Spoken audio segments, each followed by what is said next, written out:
Hello, and welcome to another episode of the William Branham Historical Research Podcast. I'm your host, John Collins, the author and founder of William Branham Historical Research at william-branham.org, and with me I have my very special guest, Anthony Martin, former Charismatic minister and currently on vacation. So thank you so much for doing this, Anthony. On your vacation, I can't think of anything more fun to do than sit here and talk to me. Well, to be honest, when I sent you the email, I was a little surprised you emailed me back. So, yeah. You know, what you had, I've actually been wanting to talk to somebody who has the experience you have. I'm going to let you introduce it, not me, but I've been looking for somebody that had that connection because Charles and I discussed the organization that you mentioned in your email, and we both kind of came to the same conclusion that you mentioned in your email about the people and, you know, their genuine motivation. Even though they're kind of in the wrong place, their heart was in the right place. Right. We kind of came to that conclusion. There's some interesting history that I won't discuss yet, but there's also some, you know, deception there too. So I want to talk about that. But anyway, let's just start by maybe you could introduce yourself, tell everybody a little bit about yourself. So, introducing myself. So my name is Anthony Martin. I actually grew up in Sedalia, Missouri. I got radically saved when I was 15 years old. I happened to go to a charismatic church that I had went to when I was a kid for children's church, and my friend Rachel, she invited me. I went there. Uh, they did the salvation prayer, and then they also did the baptism of the Holy Spirit, which I had no clue what that was. My youth pastor. Um, he, as he did the sinner's prayer, I did that. And then the first thing he said, he goes, "Now you need to get baptized with the Holy Spirit with the evidence of speaking in tongues." And I'm like, well, I'm just good with the salvation part. And I can't remember how how he said it, but basically you weren't really saved if you didn't get that. So I did because I was primed and ready to get saved.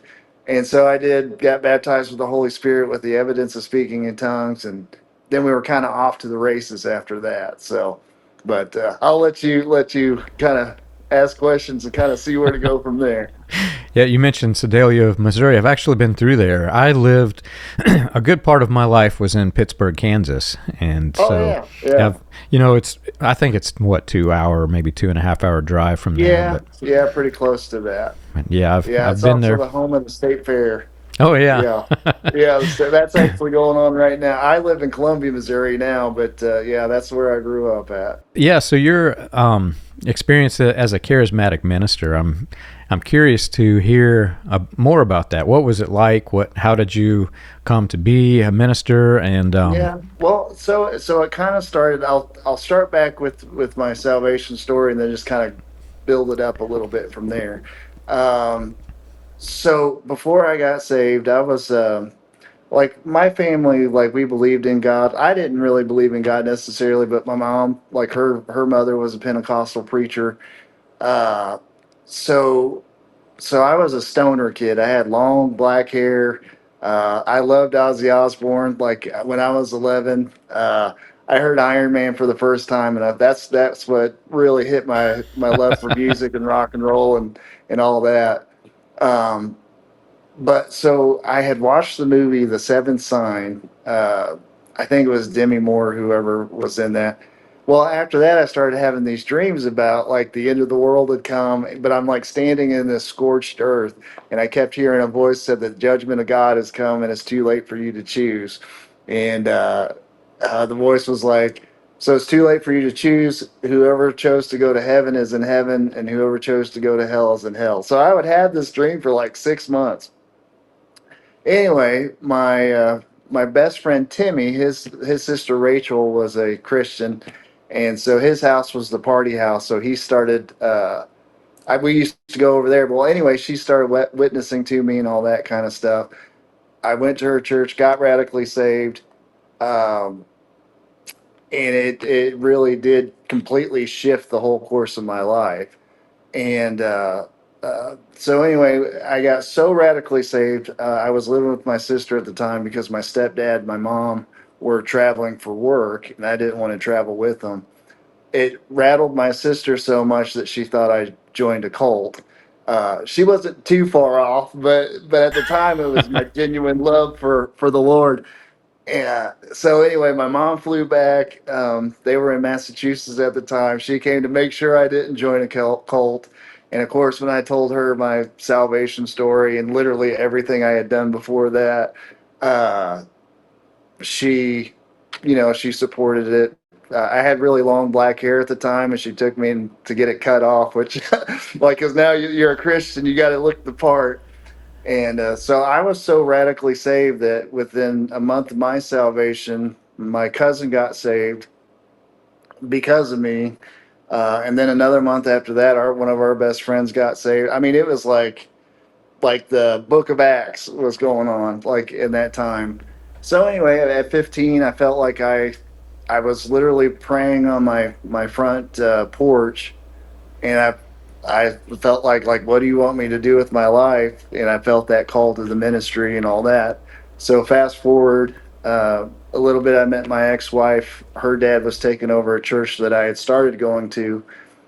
We became best friends, and then we ended up getting married at 19, which don't recommend anybody doing. And then we had a couple, my oldest son and my daughter. We had them, and then probably about 26 or 25 or 20, it gets all kind of hazy there, but about 26, we packed up and moved to Dallas and went to Christ for the Nations Institute, which is Gordon and Frida Lindsay's ministry or school or whatever. So that's kind of where it all kind of began. And then after that, we went back to our home church, and we started a young adult ministry there. And we grew it from, like, it was my ex-wife and me, a couple other people, young people, and then we grew up from 3 or 4 to 50 to 60 within a couple months. And then not long after that, we had an associate pastor tell us that we needed to start charging them tithe, or not. I hate to use the word charging, but Yeah. but basically that's what you're doing. Admission. You got to charge admission to get into the church. Yeah. You got to get your 10% from kids who don't have any money, but okay. And then that pretty well killed that. And then not long after that, my ex-wife and I were going through some things, and we're still best friends now. But at the time, there was just some things that our marriage kind of fell apart, and we went our separate ways, and we got back together again. And then I don't know. I guess we're not on live yet. So probably we were divorced for like 2 years, got back together, had my youngest son.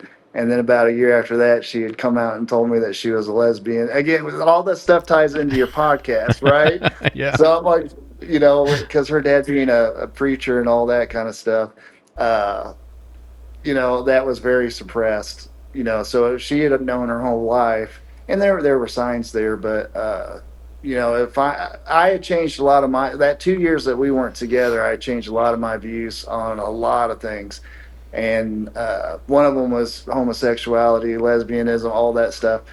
I went from being, far to the right to, at least in that aspect of things, far to the left, just because I had developed friendships with gay and lesbian people. And my friend Eric, I'll never forget, we had this conversation because he's gay. And I just listened to your podcast about your best friend, or your friend that had told you that he was gay, that you guys were having lunch or dinner. Yeah. And yeah. It's kind of funny. You mentioned the rock and roll before your salvation, then they cut your hair. There's this. I'm a big sci-fi fan. If you've listened to my podcast, you've heard me talk about it, and I've got the Millennium Falcon in every one of my videos. So yeah. But I love fantasy, and there was one of my favorite books growing up was called A Wrinkle in Time. And they've made a few different movies about it, but there's this scene when they make it to, across the galaxy or whatever. There's this scene where they're in this neighborhood. Every house is exactly the same. Every kid, they walk out, they bounce the ball, they walk back in. And I don't know if you've seen it, but that's what it felt like whenever you quote unquote get salvation in these things. They want to put you in this box that looks like everybody else. And if you're not part of that box, you're not quote unquote saved. And I'll never forget when we left the cult, and I went to, I'm not going to mention the denomination, but I went to a very, very fundamentalist type church. And the minister took me to a rock and roll concert, which blew my mind. I was like, what? Yeah. And it's still to this day, their songs, they resonate with me because they're talking. One of my favorite song by the group was called Give It Back. And it was talking about somebody does a good deed for you and you give it back by paying it ahead to somebody else, which is great. I mean, it's a good concept. But you also mentioned Ozzy, which is what sparked this whole thought of. I'll never forget after, I think it was after that, I first heard the song Crazy Train. And oh my gosh, man. And the fact that I mentioned Ozzy and mentioned Crazy Train on my podcast means I'm going to get 100 people saying I'm going to hell because I heard Ozzy and I liked it. But that song was incredible. And my son picked up his guitar, and I wish I had the gift that he has, but he picked it up and he could play it flawlessly, start to finish. Wow. That's impressive. That's a hard song to play. It is. Well, and it's funny because on the way, so we drove from Missouri to Los Angeles on our trip, and so I've been trying to catch up on your podcast as I've been driving, and I heard the podcast where you had talked about the song "Highway to Hell" by AC/DC. Yes, and it made me think of this: is that you talked about you trying to fit everybody into a box. Like, you can't listen to secular music, you can't do this, you can't do that. And I remember like we did a CD tape burning thing, and I had like vinyl albums. I had one of it was Ozzy Osbourne, No Rest for the Wicked, and on the record, it had the actual record itself was one of those collectible ones that had his picture on it, and then on the back was the album cover, like infused in this record. And I remember like I had a hard time like throwing that away, but anyway, like you said about Highway to Hell, there's more meaning to it than just that. Yeah. And the one song that I always thought that about with Black Sabbath was War Pigs. And they're like, oh, well, they're talking about Satan spreading his wing. I remember having this conversation with one of my friends. Yeah, but at the end, Satan spreading his wings. And I was like, yeah, but the whole song, I said, if you take it in the premise of when it was written, which was during the Vietnam War, right? The war pigs are the politicians. Like, it's in there in the song. Yeah. And now they're getting their just due because they're sending innocent people. Like, that's the whole, anyway. Yeah. It just, songs have more meaning to them than that. It's such a ridiculous box they put you in, because I know people that will, and some of those people will probably comment on my page, ironically, but they'll go watch movies like Ocean's 11, where the guys are planning a big heist. They're doing something that's really, really bad, and they love it. But they listen to the song, which actually is talking about the consequences of your, like Highway to Hell you mentioned. Right. It's talking about the consequences of your bad choices in life. The song actually has a somewhat of a good meaning to it. Yes. And there's other songs like that. I remember reading an article. It was a Christian article about it was Imagine Dragons, the demon song. So basically, the woman that was writing it said, "Well, see, he's got demons. He's glorifying his demons." And I'm like, "Well, that's if." And I couldn't hold my tongue on that. I had to comment. I was like, "Have you listened to the song though? What he's saying is he doesn't know if he's good enough for the person that he's with, because he has these demons, like our inner struggle, that inner turmoil is what the song is about, not about actual demons that he's trying to hide from this person." It's just like, oh, good Lord. Oh, but I know. Yeah. I could talk for like 5 hours on the music. One of my favorite is Paint It Black, which is talking about, please let me introduce myself. I'm Satan. And then talks about all through history, all of the bad things that have happened. But Sympathy for the Devil. Sympathy for the Devil. I'm sorry. I said that's one of my favorites. Yeah, that's one of my favorite songs by the Rolling Stones. Yeah. And you can tell how new I am to music because I got the name wrong. You go off Broward's with that too. It's crazy. Yeah, but back to the CFNI. So we and I'll let this out now. I've actually never mentioned what happened, I don't think, but Charles, I've had this happen twice now since I've been doing podcasts. And the second time we went back and re-recorded it, but Charles and I recorded a really, really good episode on Gordon Lindsay, and I forgot to hit record on the dang video. So that was the first time it had ever happened to me. We were like, I don't know how many. We're like 50 episodes in when it happened. So I went back and I added a bunch. I kept the audio and I added all the pictures and did it as kind of a slideshow. But as we were talking through that, we could see a clear transition in Gordon Lindsay, CFNI. Now, don't get me wrong. They're part of the NAR, and it gets really weird when you connect all of the dots. But there's a period of time in which Gordon Lindsay is working deeply with the Christian identity folks. He's speaking at conferences of like the Anglo-Saxon Federation back whenever they had just turned racist and anti-Semitic. That he was at those conferences. He gets in bed with Branham, and the history there. Right. But there's a period of time we discovered not long, or not shortly before we did that podcast, where we could clearly see that Gordon Lindsay had enough of Branham and he just kicked him out. And suddenly the empire started to crumble because Branham was the headline show. So they brought him back and then kicked him out again. And then it was either second or third time they kicked him out. You could tell there's this clear shift in what Gordon Lindsay was doing, Christ for the Nations. Yeah. And Branham takes a shift even further into destruction. So you've got a clear parting of ways. So that's what really interested me to have you on here to talk through that a bit. What were the Lindsays like? Well, I'll tell you.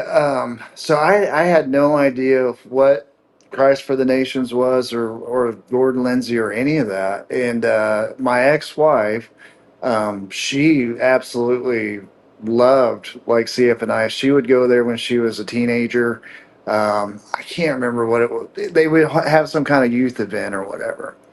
And so when we started discussing like, hey, like we're not getting any younger here. So if we're going to like do this, let's do it. Like being ministers, go to school, all that. So she brought up CFNI, Christ for the Nations. We went down there. We went down there for the college days or whatever. And and that was my first initial introduction to Frida Lindsay, which are, all those small schools, they have the nicknames like Mom Lindsay or whatever. I've heard at Rhema Bible Institute, that was Papa Hagen, so we were trying to figure out where we were going to go. So we went down there. And of course, CFNI also does really good praise and worship music. So part of their little package that they sent out had a CD with or a CD and a video with their music. And that specific year that they did it, it was like the best album they've ever done. So like I was already hooked when we watched the videos and all that. So we go down there and they have the little dinner and all that stuff for the potential students that are going to be there. And I just happened to get to we sat down, Mom Lindsay, Frida Lindsay, Dennis Lindsay, and his wife, I think her name was Ginger, all sat down at our table. I'm like, oh, like, wait, like these are, you're famous because by now I've read up on you and I've read up about the ministry, like what Gordon Lindsay, at least the what's the word I'm looking for? The professional, whatever, I don't want to call it propaganda because it doesn't feel like they never seemed like they were a propaganda thing, but I had studied their history and all that and how big they were in the 50s with Jack Coe and William Branham and Jack Moore, like all the people that you have mentioned on your podcast, A.A. Allen and all that. Now they do whitewash that a little bit. Like you don't hear all the controversy and all, like the way that it's painted is like they were all best buddies. Like, yeah, we're doing this wonderful outpouring of God and blah, blah, blah. And Gordon really wasn't the preacher, but he was recording all the wonderful, miraculous things. So without the context of what was actually going on, the behind the scenes compared to the public, you always use the persona, like when you talk in your podcast.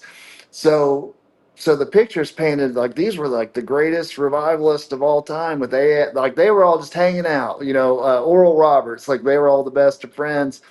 So anyway, Mom Lindsay at this point was 92 years old. So she sits down with me. She's trying to feed me her plate. She's like, "Do you want my chicken? Do you want this?" So she was the sweetest little old lady ever. And then she gave me a drink of her water because her water was out. Or my water was out. She gave me a drink of her water, which I was like, okay, that's a little weird. She's like, just don't drink on this side because you can see where my lipstick is, and I don't want your germs. But I'm like, okay. That's not And the way then it she was works. right. And then she was getting up to go use the restroom, and she leans over to Dennis, her son, and goes, "Hey, make sure he doesn't eat my green beans like that, like about me." Like, so, but they were really nice, down to earth people. Like I never like coming from where I got saved at. It was a cult, but not to the degree of what you grew up in. Uh, the whole time that I was there, I never had that feeling. There was no control, no whatever. And of course, Gordon was gone by that point, and Frida for CFNI, what they really painted it was that it was Gordon's vision, but Frida was the one that carried it out, right? Like, so they had bought all the property and all that stuff. He had a heart attack, like as they were open, either if I remember correctly, as they were opening the school, or at least within the first year of that school being open, he passed away, and she carried that out. And it's just a little tiny school down there in Oak Cliff. It's not anything like this massive campus like ORU or some of the other guys that have, in my opinion, really have exploited Christianity and innocent people. But Yeah. no, the whole time that I was there, it was a great experience. In some ways, like I felt like it, I got free of a lot of the cultish stuff just because you have so many people from all over the world. Anyway, I'll slow down and let you say what you need to say or what you want to ask. So yeah, I can talk forever. It's such a weird history, man. Like when I Yeah. sit back and because my family was at the top of the Branham cult, I have a lot of similar experiences. I knew people that I have actually had guests on my podcast who would tell me that, and they don't give the names. I try to keep the names out of it, but they'll tell me that the person, and it's a person that I know very well, that they're the most evil, violent person that they've ever met. Like this minister totally ruined their lives. Well, I have stories kind of like you where I sat with them at tables and they were genuinely nice people, but there was Right. this side of them that was really odd. And then you take a step back from that and you just look at the movement as a whole, how it Right. started. The best way that I can explain it when I'm talking to another person is it was as though that this were a traveling circus that Yes. made everyone a heck of a lot of money, and some of the men who made a lot of money, and women, decided to build church organizations from it, and then those Right. church organizations did good things. So it started in this very weird circusy way, and Yes. then suddenly now there's this big institution and they're kind of doing good, but now you bring in the NAR stuff and it Right. turns weird again because now it's shifting towards politics in some of these cases. Right. So how else do you explain this mess, right? Well, and you know what? From listening to your podcast with like like we knew of William Branham, right? I mean, that was he's kind of like that the Elijah. Like they had even I'll tell you what, that even in some of the books and stuff that they have that the God's generals and all that stuff were like curriculum for reading for uh the classes and stuff. They have that picture of William Branham with the halo behind his head and all that kind of stuff. Like they never painted him as a bad person until the end of like they kind of were vague about like yeah, him and Gordon had a split because William Branham was starting to get a little cultish, but then God took him away before he. Now, if somebody might be like, well, that's not what they said. At least that's what I heard whenever they told the story. is that they split. God took William Branham away. That's why he had the car accident. But they never really spoke negatively of William Branham. And I think that's why people like you mentioned Benny Hinn talking about the William Branham anointing. It's been smoothed over. And then as I've listened to your podcast, as you used to talk about the Bereans, I don't just take your word for it. You start researching all this kind of stuff, and you're like, oh man. And you start to realize that all of the charismatic movement, from what I know, really can be tied back to William Branham, and then it just kind of does this weird like tentacles, like as far, and it's so far removed from that. People who are charismatics now or tongue talking, whatever, it can all be linked back to this one person. And I mean, I guess you could do like John Alexander Dowie before that, and then it kind of expanded out. But really, William Branham is kind of the main source where Yeah. everything else from then has spread out. So, yeah, that's why I'm so intrigued by your podcast, because it's just like, wow. It's crazy, right? You look back at Gordon Lindsay's entire empire. None of it would have existed without Branham. Branham Right, actually started the Voice of Healing. He was the publisher initially, and right, he handed it over to Lindsay. And I would give anything to know how that transition happened whenever Lindsay took ownership, right. because you don't just give this away. So, No, what no. happened? How did they? How did he claim the entire empire that was built? Yeah, But then take it a step further. You mentioned the halo, but that's just one of many, many instances. We have identified actual instances where Gordon Lindsay would have been present when William Branham was caught as a fraud. And Gordon right, Lindsay covered the whole thing up. And that was early right, on. Like there's a paper, for example, I want to say it's 1948 or 49, where William Branham is having people come to his meetings pretending to be sick, and the same person is pretending to be sick in another city and another right, city. Well, they right, they right, catch him at it, right? And Gordon Lindsay's right there, so he knows it. And once you build your empire on top of this, you can't really say no, that guy was a right. complete fraud, because if you do, your whole Well, empire topples.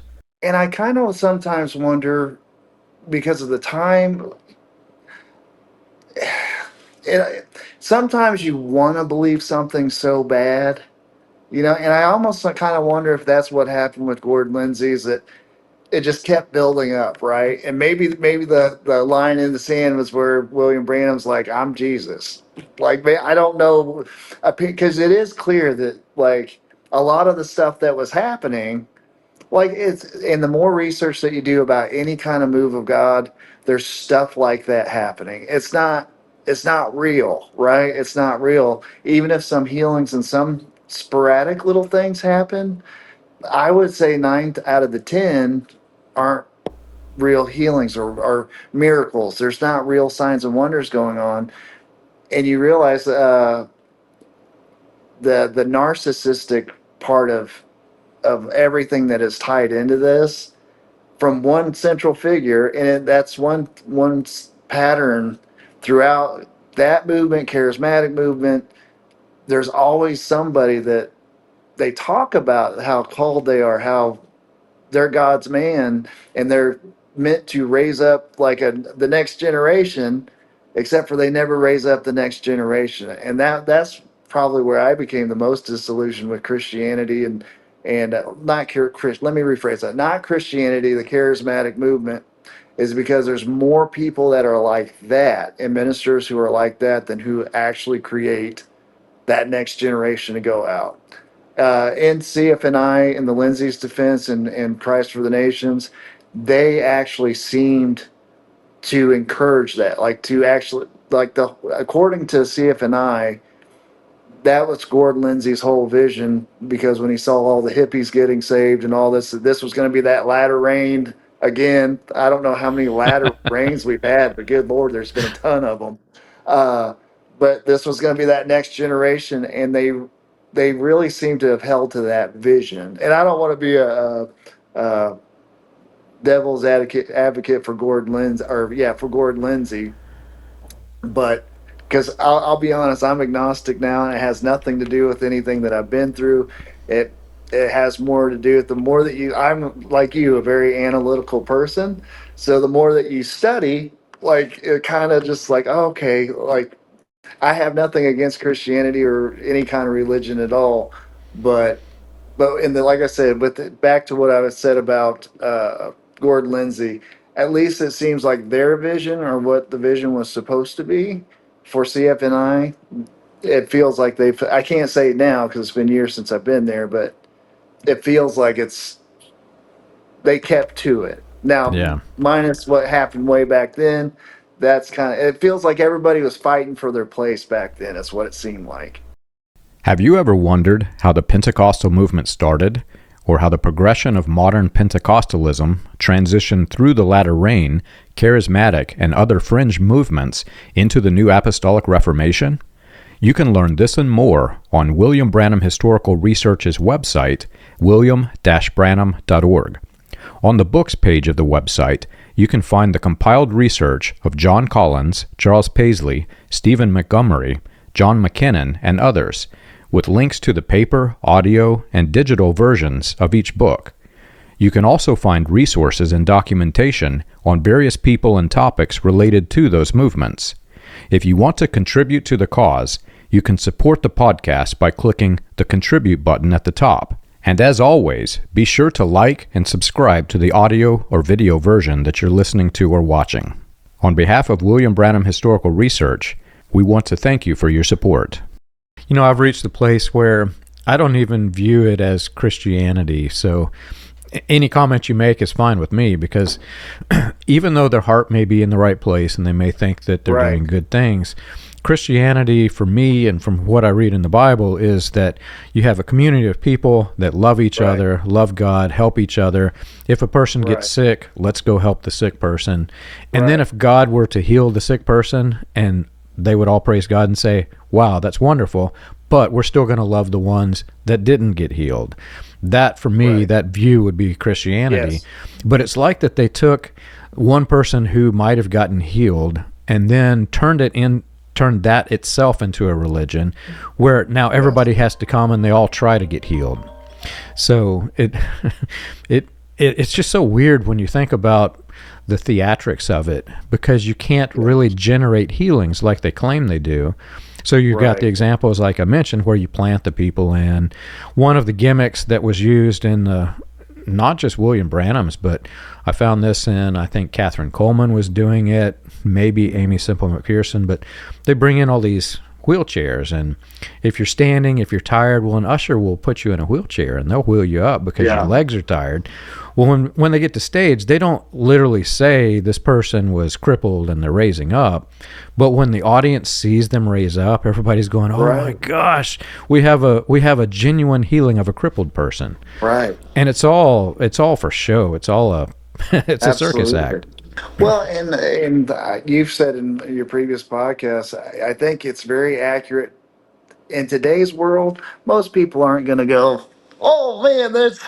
But if you look at the 20s, the 40s, the 50s, superstition and all that kind of stuff, uh, it makes sense that more people are more willing to buy into that at that time.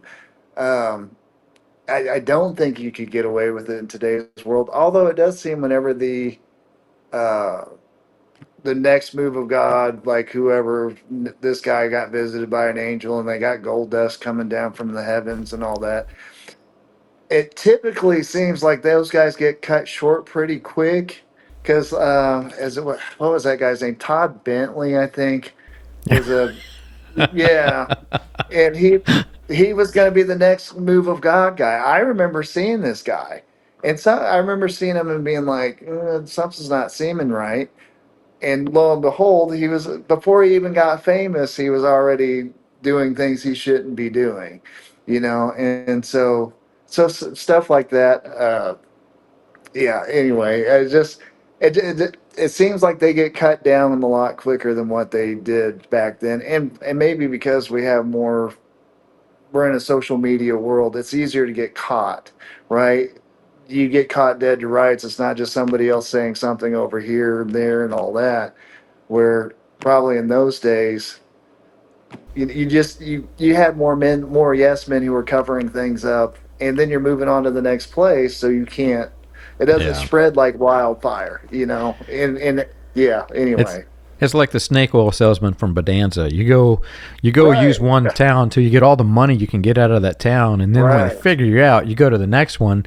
What's a new town? They don't know what's happened and what's going right. on. They have no idea what's going on. And the Yeah, irony is, we've got, because of William Branham's sales strategy. I don't know what you call a strategy. I really don't understand why he did all the recordings. I know they made a yeah, lot of money at it, but there's some there's some weirdness there too with the money and the sales, because he in 1947 all of the predated recordings, you can't find them. They no longer apparently exist. But all that aside, if you go back to those early recordings, you can kind of see where he's going from town to town to town, right. and he'll tell the same story again, and it's a new audience. So he'll use things like claiming his memory's poor. He'll say, "Who was that girl, Marilyn Monroe? I prophesied," and yada Yeah, yada. Well, then he goes to the next town, and it might be a week later, and he says, "Now, who was that girl? What was her name again, brother?" And and it happens again and again. You can tell right. that it's very staged. The whole He, thing is he's staged. telling the same story. It's just at a Yeah, different. It's like giving a speech and you're giving the same speech to a different class right. over. Well, or a comedian. Well, like if you look at a comedian, they have their own. It's the same jokes they tell from town to town, right? Yeah, Like if you go see a special, it's the same jokes. Well, it's the same thing. You're not like I'm a big professional wrestling fan, so like I used to watch it all the time, but they're called house shows, and what they're doing at the house shows is they're doing the same choreographed moves over and over and over again. So like in the old magazines you would read like, well, they were in New York here in New Jersey, and the card's exactly the same in both places, and the win loss is the same, like, and they're doing the same thing over and over again. So you kind of have that with the preachers, right? They're going from town to town to town to town to town. You're just preaching the same message, and like a comedian, like a joke, it might hit, it might not, and then they're like, well, that one's not hitting anymore, so we'll change up that story, you know? exactly. And I think that's actually a better illustration of what I was trying to say. If you go back in the early years in Branham's ministry, he's only got like 10 sermons. They all have different titles, but he's saying the same thing and telling the same Right. stories. Many of them are called My Life Story or some variation of that. Well, Gordon Lindsay is one who is sponsoring these things. So he is seeing that same story told from town to town to town. Well, where it gets weird for me trying to understand the mindset of Lindsay, the way that the theatrics of this, the way that they tell the stories is there's always this supernatural element. God gave me a vision, an angel came down from heaven and said such and such. And then they watch the audience's reaction, and they might have said some variation of the word and watched the audience get excited. Well, that variation gets introduced into the stage Right. persona. Now the stage act begins to shift, and over time you can watch from town A, where it's an angel, like one of Willie Nelson's angels in blue jeans to angels in a white robe. It Right. shifts that much, right? Well, Gordon Lindsay is there and he's watching the shift. And Yeah. so he Yeah. knows it's not supernatural, but it is a stage act that is selling, and he doesn't Right. stop it. So when I see him not stopping it, that's where it gets really Right. weird for me. Well, you have to question the integrity a little bit. It's and that, I'll tell you that's probably been the I I don't struggle with anything now with all that kind of stuff. But the thing that I really struggle with the charismatic movement, the spirit filled tongue talking, whatever, laying on of hands, is the lack of integrity, and also seeing it from on the inside. Uh, I'll try to be more diplomatic, but seeing a pastor and his wife where they hate each other's guts, and the only reason that they're together is because they're ministers, right? That's their income. And seeing that, it's very disheartening because here we're supposed to be the like, well, we're not Pentecostal, but we're charismatic. We got the gifts of the Spirit. We have discernment. We have prophecy. We have healing, and yet you guys, the only reason you're together is because this is all I've done for 30 years. This was literally what was said. He goes, I guess I could be a greeter at Walmart because you have no other skills. You can't do anything else. But Yeah. and then your wife won't leave because she doesn't know what she's going to do. But then she really is trying to be a devout Christian, and there's no affair that's happened. You know, it's just this. It's all about control, right? And it's all about that. And it's like how you speak about the public. That's probably where I got most disillusioned with everything was is that the public, who they are in public and who they are in private, is two different things. And part of my getting radically saved was, I believe that you got to be the same guy. I'm not saying you don't have to have struggles and that sort of thing. It's easier to empathize with somebody who is having struggles and they're honest about it than somebody's like, I'm the man of God, I'm the guy, and you got to submit to my authority. Meanwhile, over here, my wife hates my guts, my kids hate my guts.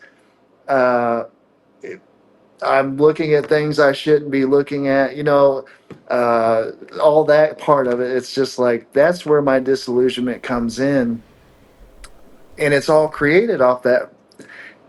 If we the way it all ties back is it's been perpetuated ever since its beginning. You act like this out here, but back here, as long as they don't see past that persona, this is okay. We just keep it up. And being married to a pastor's kid, you see a lot of that. And then just the further that you get in the ministry, that is very common. That's a normal thing. And yeah, like I said, it just again, it kind of all ties back to that. That's everybody's trained to do that, and you can train it all the way back to William Branham. You can train it back to ministers back then, because you have to be that celebrity superhero man of God, right? So Yeah. And the irony is, whenever you and I began emailing back and forth, that was the point I was actually wanting to drive home. And I knew if yeah, you had gone to CFNI, you probably would be able to do it. See, I grew up in yeah, a world where I knew pastors' children. I was the grandson of one of the head right, pastors in Branhamism. And looking back, there's a lot of falling out. They call it falling away. There's a lot of falling right, away of yes, pastors' children. And the reason for this isn't because they're bad kids, as the cult would no, like to know, but they see the fact that it's all theatrics. They watch. One of my favorite cartoons in the Sunday papers was the Lockhorns. You see a yeah, minister and his wife that fight like the Lockhorns, but then they get right, into the public and, oh, they're so happy and not a problem. yes, Well, they're not genuine. And so the right, children can see they're not genuine. They have struggles like every person on this earth has struggles, but they yes, pretend they don't. And the problem that I see with all of this, even that I can give them a little bit of grace because they have a ministry. But when you create that perception of yourself that isn't even human, now you've right, entered into where you're becoming superhuman. I have no problems. I yes, have the perfect life at home. Nothing's wrong. Well, you've got a church filled with people who are people and they have people problems. And now they're right, thinking, well, what am I doing wrong that I have all of this in my life that's problematic? I must be a sinner. And then over time, that transition, because they're going to the pastor saying these things, and then the pastor gets this elitist complex like he's above all of yeah, that when he's not. And the whole thing for me, I can see why people become disillusioned because the whole thing is an illusion. yes. Well, and you know, uh, I guess I guess we're just gonna be honest, right? I think I think the part of my disillusion too is being a minister. You can be a master manipulator, right? Because you have the ability. You catch people in a position of they're vulnerable, right? And so you can manipulate people. I can tell you an instance where I saw a I, I try to put a little distance, but where the pastor needed money for a car. Well, actually, his car broke down. So subtly, and I see this happen. Suddenly, he starts to weave in this thing like, "Oh, this car cost, I think it was $10,000 to repair, right?" And he subtly like, "But I'm praying for God to, to provide, right?" Who he's talking to this person who has money, but it's so subtly like you become a master manipulator, right? He's subtly dropping those hints to the point that it's interwoven in the conversation to eventually that person ended up giving him the $10,000 that he needed to fix the car. And then there's just different instances like that, like where they, because they have people's trust and they're viewed as this, not just as a super god or superhuman person, but also God's man, that anointing and all that kind of stuff.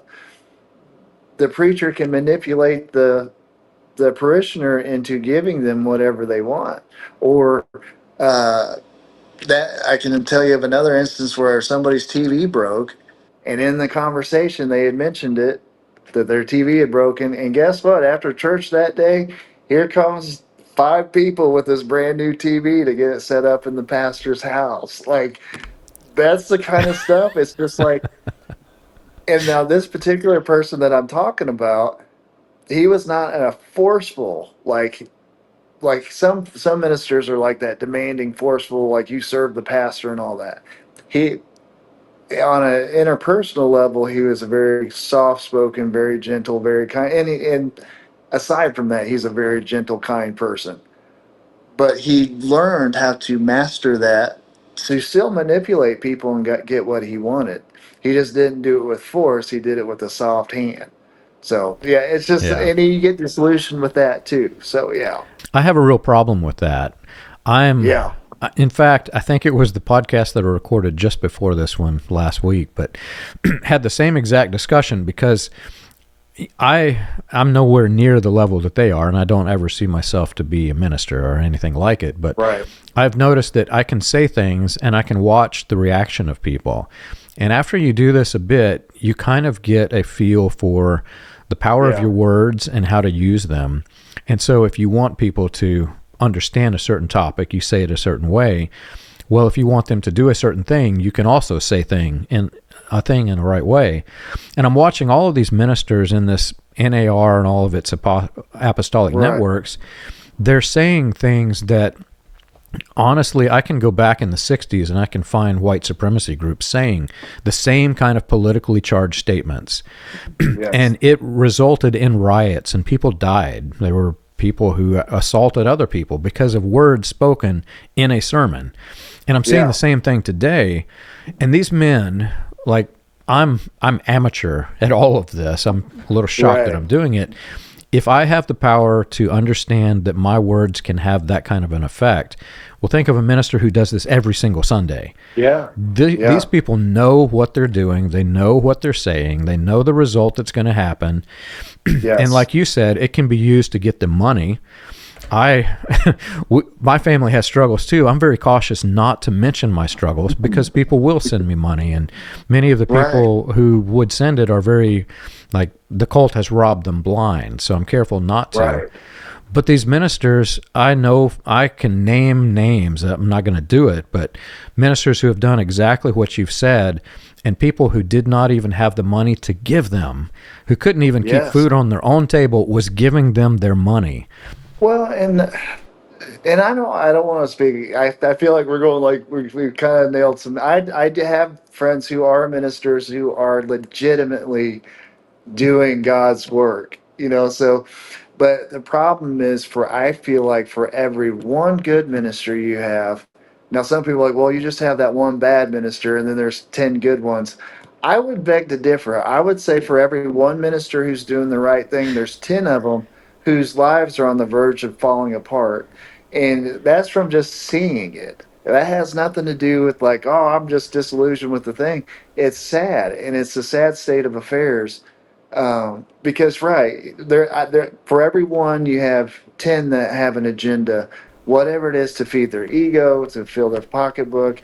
Sometimes all of it together. It all ties in together, and it's sad because I think again, if it sounds so weird to say, but it all ties back into that's been the ebb and flow of this thing ever since its inception. Even if you look at John Alexander Dowie, it's the same thing. Perhaps they started out good, right?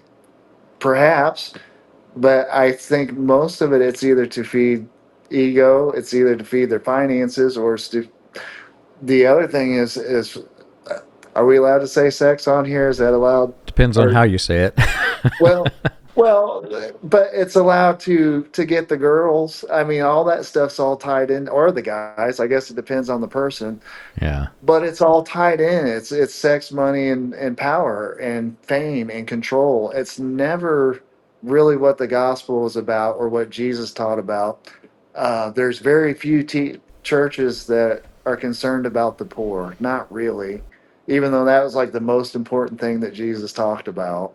And at least from my perception and the view of the charismatic movement and kind of how that all splintered out, as long as I can remember, there's not been a church I've been to that poor was important, or uh, the community was important. It was about the church and about the building and about how we're gonna get a new steeple or pave the parking lot, not or pastor needs a new car. Yeah. It's not about the community itself. So yeah, Yes, the yeah, irony is that the ministers who are preaching the hardest against sex, drugs, and rock and roll are usually after yeah. sex, money, and power. So, Yes. Well, but and you always find that. Yes. yeah, Yeah. like you, I know some really good ministers who have their heart in the right place, even in the Branham cult. I know some really, Yeah. really good guys, and I wish they could escape. They may never escape, but they're really, really genuinely good guys. Right. But like you say, I'd probably say 1 in 20, but my experience is tainted by being in a cult. Right. But like you said, there are good people. I've also, after leaving the cult, I have been to a variety of different churches. I have seen some who were really genuinely good people. I've also seen some that real churches, normal churches, they publish their finances, so you can go pick up the Right. papers and see where the money's Right. going. Well, I look at some of the some of their astronomical expenses and watch as they come in, and then watch the God has given me the inspiration to have a money drive, and then that follows up. Well, I know exactly why they're doing it. I'm a businessman. I know how this works, Right. man. Right. Right. Well, in church today, it probably has always been run like a business, but even more so, it seems like again, that's the disillusionment that you get, because then you read like in the book of Acts, and like, you know, it's I get, the apostles are getting the money, they're redistributing the wealth, and it seems like the apostles today are getting the money, but they're not redistributing it back out, right? Right. It's other than to fix up the building, right? That's kind of the extent of it. The rest of it, and I'm sure you'll probably get comments and all that. Well, not in our little country church. We don't have that kind of resource, but even a church with 150 people in it, if you have them giving 10% of their income to it, there's enough money there to fulfill a lot of things. Oh yeah. Um, yeah, just from seeing it. Like anyway, uh, boy, we've kind of I've gone all over the place on you. Sorry. Yeah, You yeah, know, 10 people. All it takes is 10 people to make one salary. So if you have a church right, of 10 people, that pastor's making a pretty good living. Now you add 20 right. people, he's better than every single one of those 20. So I guess the whole premise of me emailing like was one, it's almost like a like new revelation, not really new revelation, but more like confirmation of everything that you kind of already knew in a movement, but it brings it solidifies it, and you don't realize how connected all it comes back to one human being, and his surrounding partners that were all kind of, but he's really not just the central figure in the message, but in all of the charismatic movement. And you don't even realize it. And I'm sure there's people that don't even realize it now, but it just kind of solidifies even things that we did in the charismatic church can all be tied back to them, especially with the control, all that stuff. So anyway, yeah, I guess that's what I have to say with all that. But There were a lot of ministers that got in boats in the stream, but Branham was the stream that carried them, basically. yeah, yeah, he's kind of like when living in Missouri, we got the Mississippi River that comes through. Well, if you go far enough up, you can get to where the Mississippi River starts, right? And there's nothing there except for that little trickle that comes down, and then it flows out into this massive river. From the podcast, just like I said, I knew of William Branham and the way that he's talked about as this powerful man of God, but you realize everything flows back to this one central point. Maybe John Alexander Dowie before that, but I don't think he would have been like the Abraham to Jacob. Yeah. That kind of, that's kind of what it feels like. But you just realize that it's all connected. But that's why I reached out to you to start with, was because it's just like, wow, you realize that this is all tied together. So Yeah.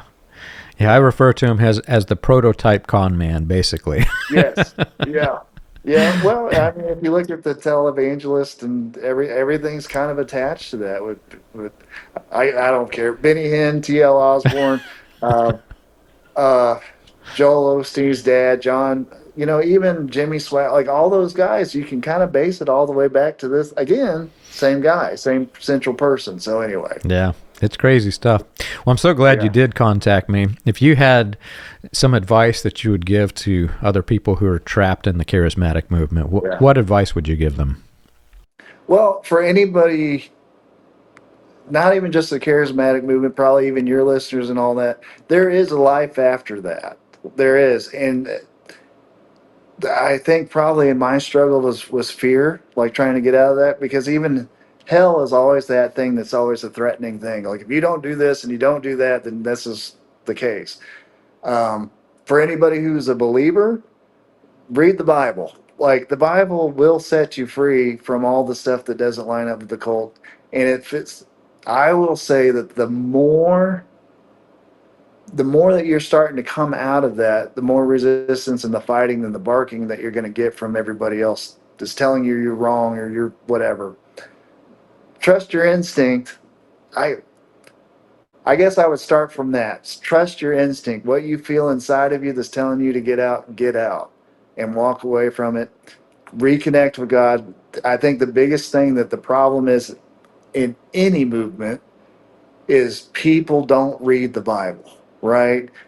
They take everybody else's word for it. I think the more that you get inward and read the Bible, that it will start to kind of push you in that direction to go. And if you're probably feeling that already, if I'm talking to like your audience, if you're feeling that direction to push you out, I would even say that this podcast is one of those things that's trying to push you out, telling you it's okay to go out that way.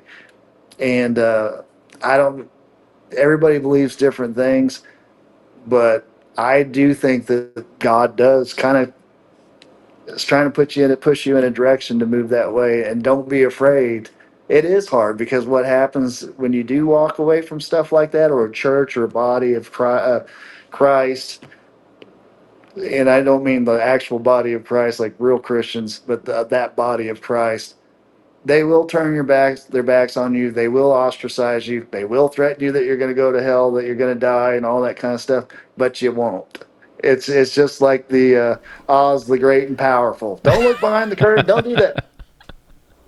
And what I found is later on, they were scared and just as wanting out as you were, but they were afraid, and that's why they act the way that they act.